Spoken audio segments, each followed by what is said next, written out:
नमस्कार मित्रांनो, मी आदी गाडगे मित्रांनो आपले स्वागत करतो मराठी DSK यूट्यूब चॅनलमध्ये. मित्रांनो, आज आपण वोटर आय डीमध्ये करेक्शन कशा प्रकारे करता येईल ते आज आपण पाहणार आहोत. तर तत्पूर्वी चॅनलवरती नवीन असाल तर चॅनलला सबस्क्राईब, लाईक आणि शेअर करायला विसरू नका. तर मित्रांनो, मतदान कार्डमध्ये चेंजेस किंवा वोटर आय डीमध्ये चेंजेस करण्याची प्रोसेस पूर्ण आपण मोबाईल ॲपमध्ये करणार आहोत, तेही घरी बसल्या 5 मिनिटामध्ये. तर चला व्हिडिओला सुरुवात करू. मित्रांनो, सर्वप्रथम आपण प्ले स्टोरवरती यायचं आहे. वोटर हेल्पलाईन असं सर्च करून ते ॲप डाउनलोड करून घ्यायचं आहे. त्याच्यानंतर ते ॲप ओपन करून घ्या. ओपन केल्यानंतर तुम्हाला असं इंटरफेस दिसेल. ओपन झाल्यानंतर इथं 3 लाईन दिसत असतील, 3 लाईनवरती क्लिक करा. आता सध्या मी लॉग इन आहे, तर ते लॉग आउट करून घेतो. तुम्हाला परत सांगतो कसं करायचं ते. त्याच्यासाठी आता तुम्ही लॉग इन बटनवरती क्लिक करा. जर तुम्ही नवीन युजर असाल तर न्यू युजरवरती क्लिक करून तुमचा मोबाईल नंबर इथे एंटर करायचा आहे. एंटर करून सेंड OTP करून पूर्ण पासवर्ड जनरेट करून घ्यायचा आहे. तर आता पासवर्ड जनरेट करून घेतलेला आहे मी अगोदरच.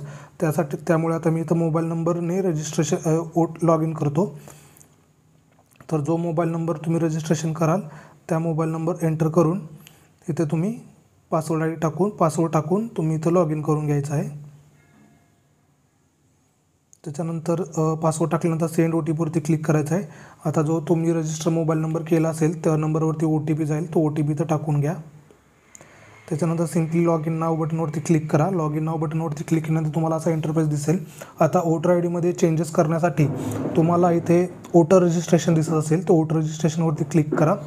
वोटर रजिस्ट्रेशनमध्ये इथे तुम्हाला वेगवेगळे प्रकारचे फॉर्म दिसतील. Form number 6, form number 7, form number 8. Form number 8 जो आहे तो करेक्शन ऑफ एंट्रीज, म्हणजे तुम्हाला वोटर आय डीमध्ये काही बदल करायचा असेल तर तो फॉर्म नंबर 8 तुम्हाला फिल करावा लागेल. तर त्यासाठी तुम्ही करेक्शन ऑफ एंट्रीजवरती क्लिक करा. त्याच्यानंतर लेट्स स्टार्टवरती क्लिक करा. त्याच्यानंतर इथं विचारत आहे do you have already voter I D number, तर येस असेल I have voter I D number तर येस करा, नसेल तर नो करा. येस करून पुढे जा. त्याच्यानंतर तुमच्याकडे जो वोटर आय डी नंबर असेल तो वोटर आय डी नंबर तुम्ही इथं एंटर करून घ्या.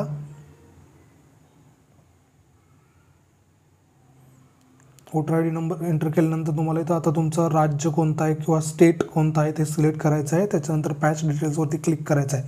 पॅच डिटेल्सवरती क्लिक केल्यानंतर तुम्हाला इथे दिसत असेल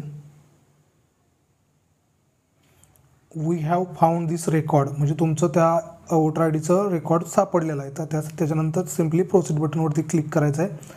प्रोसीड बटनवरती क्लिक केल्यानंतर त्याची पूर्ण डिटेल्स तुम्हाला इथं दिसून येईल. तर आता वोटर आय डीमध्ये जे करेक्शन करण्यासाठी तुम्हाला सिम्पली नेक्स्ट बटनवरती क्लिक करा. ही सर्व माहिती तुम्ही चेक करा. त्याच्यानंतर इथे सिम्पली मोबाईल नंबर तुम्हाला जर तुमचा जो रजिस्टर मोबाईल नंबर आहे किंवा तुम्हाला जो रजिस्टर करायचा आहे तो तुम्ही इथं मोबाईल नंबर एंटर करून घ्या.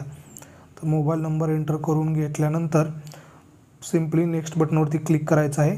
बाकी कोणत्याही याला तुम्ही इथे छेडछाड करू नका. नेक्स्ट बटनवरती क्लिक करा. आता इथे तुम्हाला काय करायचं आहे ते इथं तुम्हाला विचारलं आहे. शिफ्टिंग द रेसिडेन्स, म्हणजे तुम्हाला तुमचा पत्ता बदलायचा आहे. करेक्शन एंट्रीज एक्झिस्टिंग रूल, तुमच्या वोटर आय डीमध्ये तुम्हाला काही करेक्शन करायचे आहेत का, किंवा रिप्लेसमेंट तुमचं वोटर आय डी रिप्लेस करायचं आहे का, किंवा तुम्हाला डिसेबिलिटी एंटर करायची आहे का किंवा नोंदवायची आहे का. तर आता आपल्याला एंट्री करेक्शन करायचं आहे. तर correction of entries in existing रोलमध्ये तुम्हाला करेक्शन करायचं आहे. नेक्स्ट बटनवरती क्लिक करा. आता तुम्हाला कोणता बदल करायचा, नावामध्ये बदल करायचा आहे, नेममध्ये बदल करायचा आहे, जेंडरमध्ये बदल करायचा आहे, डेट ऑफ बर्थ आणि एजमध्ये बदल करायचा आहे, रिलेशन टाईपमध्ये बदल करायचा आहे, किंवा रिलेशन नेम्समध्ये करायचा आहे, ॲड्रेसमध्ये करायचा आहे, मोबाईलमध्ये करायचा आहे का फोटोमध्ये करायचा आहे.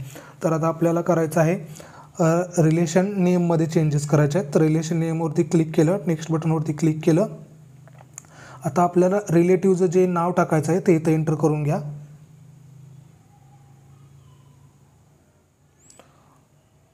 त्याच्यानंतर इंग्लिशमध्ये टाईप केल्यानंतर तुम्हाला इथं खाली मराठीत दिसत असेल. त्याच्यानंतर इथं सरनेम, पहिलं फर्स्ट नेम, त्याच्यानंतर लास्ट नेम इथं एंटर करून घ्यायचं आहे.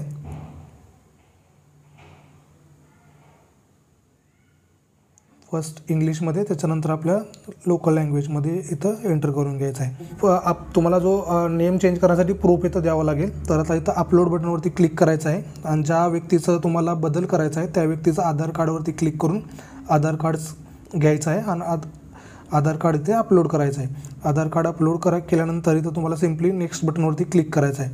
त्याच्यानंतर तुम्हाला इथे डिक्लेरेशन असेल तिथं टिक असेल. त्याच्यानंतर तुमचं नाव इथेच ऑलरेडी आलेलं असेल. आता फक्त तुमचं प्लेसमध्ये तुमचं जो गाव असेल ते गावाचं नाव टाकून तुम्ही इथं डनवरती क्लिक करू शकता. डनवरती क्लिक करायचं आहे. डनवरती क्लिक केल्यानंतर तुम्हाला सगळी तुमची माहिती इथे तुम्हाला दिसत असेल. तुम्ही काही बदल केला आहे आणि कोणतं तुम्ही तुमचं पूर्ण डिटेल्स आणि तुम्ही कोणतं बदल तुमच्या वोटर आय डीमध्ये केला आहे हे दिसेल आणि तुम्ही कोणता प्रूफ दिला आहे हे सगळं चेक करून फायनल कन्फर्म बटनवरती क्लिक करायचं आहे. कन्फर्म बटनवरती क्लिक केल्यानंतर परत तुम्हाला 3 डायरेक्ट त्याच याच्यावरती येईल आणि तुम्हाला असं तुमचा रेफरन्स आय डी जनरेट होईल. त्या रेफरन्स आय डी जनरेट झाल्यानंतर तुम्हाला सिम्पली त्याचे स्क्रीनशॉट करून घ्यायचं आहे की भविष्यात आपल्याला त्याचा स्टेटस चेक करता येईल.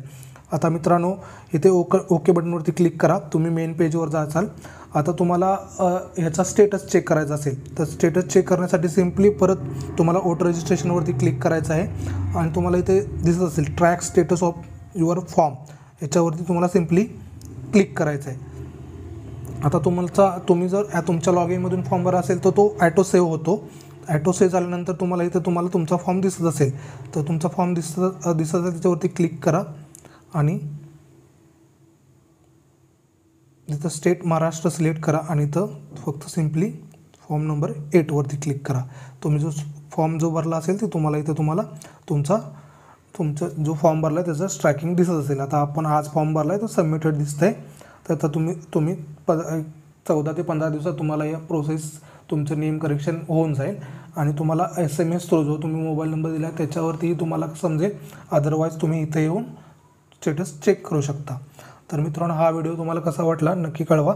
तर तुम्हाला काही करेक्शन करण्यास काही अडचण येत असेल तर मला कमेंट बॉक्समध्ये सांगा. मी तुम्हाला कमेंट्स बॉक्समध्ये आन्सर देईन.